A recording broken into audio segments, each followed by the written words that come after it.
Hai semuanya, kali ini aku mau buat donat, tapi ini bukan donat kentang. Donatnya ini tanpa mixer dan tanpa diulen lama, tapi hasilnya tetap enak dan lembut. Ini buat pemula yang baru mau belajar buat donat, sini yuk kumpul. Gampang banget caranya, langsung saja lihat cara buatnya di video ini ya. 1 sendok teh ragi, pastikan raginya masih bagus, atau bisa dicek dulu ya raginya masih aktif atau enggak. Karena raginya ini masih baru, jadi nggak perlu dicek lagi. 120 ml atau kalau pakai gram 130 gram air. Untuk airnya ini pakai air suhu ruang, jadi airnya nggak dingin dan juga nggak panas. 30 gram gula pasir, aduk sebentar agar gulanya agak larut. Kalau sudah, masukkan 2 butir telur, ambil kuningnya saja, putihnya nggak usah. Aduk rata.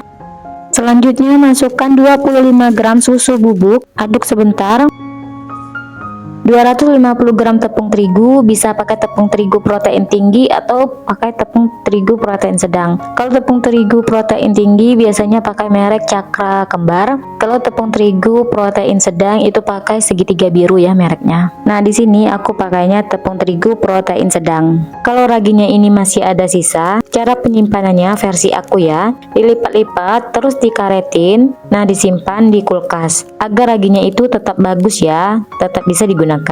Setelah membentuk adonan, kasih dengan 30 gram margarin, setengah sendok teh garam, aduk dulu pakai spatula agar memudahkan ulen pakai tangan. Ngulenya tidak terlalu lama, hanya sampai adonan tidak terlalu lengket lagi. Nah, ini contoh adonan tidak kalis ya. Tapi kalau mau hasil donatnya lebih lembut lagi, diulennya agak lama sampai kalis. Atau kalau ada mixer di rumah, lebih rekomen lagi pakai mixer. Kalau adonan masih agak lengket, telapak tangannya boleh dikasih dengan minyak sedikit saja, jangan banyak-banyak. Setelah dibulatkan, adonannya dibagi, masing-masing adonan ditimbang kira-kira 30 gram. Ambil satu adonan yang pertama ditimbang, lalu tutup ya ini adonannya agar tidak kering. Taburi dengan tepung agar tidak lengket. Selanjutnya dibulatkan, bisa lihat sendiri di video cara membulatkan adonan, atau sahabat masak punya cara sendiri ya membulatkan adonan agar lebih halus ya, bisa pakai cara sendiri. Nah, ini cukup simple cara bulat-bulatnya.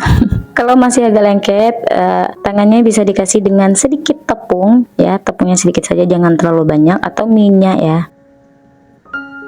Adonan tidak didiamkan dulu ya, jadi kalau adonan sudah dibulatkan semua, ambil satu adonan yang pertama dibulatkan, kasih atasnya dengan sedikit tepung, terus digasing. Proses digasing adalah mengeluarkan udara yang ada di dalam adonan. Nah, di sini aku pakai scraper untuk mengeluarkan udara yang ada di dalam adonan. Setelah ditekan seperti ini, hasilnya seperti ini ya. Lalu dibolong tengahnya, simpan di wadah yang sudah ditaburi dengan tepung agar tidak lengket ya saat diambil nantinya.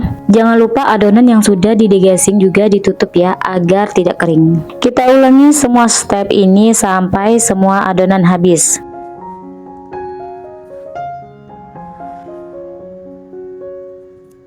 Sisa hasil dari bolongan adonan ini dibulatkan lagi. Kalau sudah semuanya, kita lanjut ke proofing. Istirahatkan adonan selama 30 menit sampai 1 jam, tergantung suhu ruangan masing-masing. Nah, karena di sini masih hangat-hangatnya, jadi diistirahatkan selama 30 menit deh. Setelah 30 menit, ambil satu adonan yang sisa tadi ya, terus didegasing, bolongi tengahnya. Nah, dibiarkan aja seperti itu. Nah, kita lanjut untuk menggoreng yang sudah mengembang ini ya, sudah siap digoreng. Siapkan minyak agak banyak, minyaknya udah panas, cemplungin aja donatnya, digoreng dengan api sedang, cenderung kecil, jadi apinya jangan terlalu besar dan jangan terlalu kecil, sedang-sedang aja ya, sampai ini kecoklatan ya, bisa diintip-intip. Nah, kalau udah kecoklatan tinggal dibalik, kalau bisa baliknya 1 kali balik saja ya, jangan bolak-balik, nanti donatnya menyerap banyak minyak. Nah, ini hasilnya ya, ditiriskan dulu.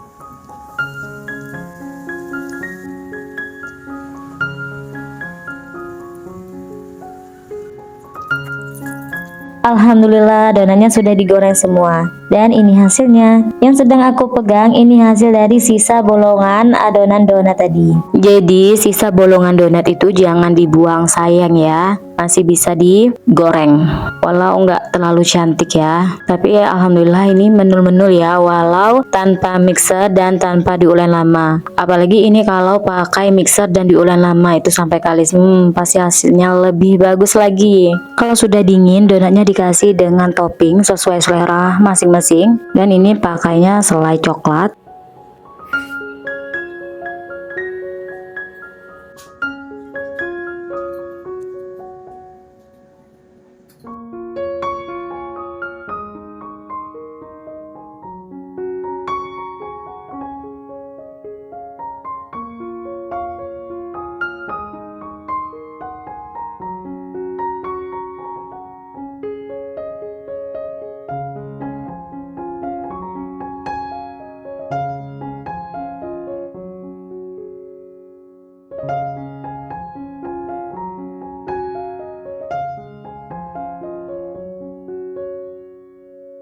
Nah, yang di topping gula tabur ini dikasih dengan selai stroberi ya, untuk menambah kecantikan donat dan menambah cita rasa juga. Yang tidak punya mixer, cobain deh resep dan cara buat donat ini, dijamin bakal puas dan nagih. Rasanya enak dan lembut, tapi kalau mau lebih lembut itu pakai mixer atau ngulainya sampai kalis elastis, atau juga bisa pakai kentang. Kalau mau resep donat kentang, bisa klik link di atas video ini ya. Itu ada resep dan cara buat donat kentang. Kalau suka dengan video ini, jangan lupa subscribe, nyalakan tombol lonceng notifikasi, like dan komen.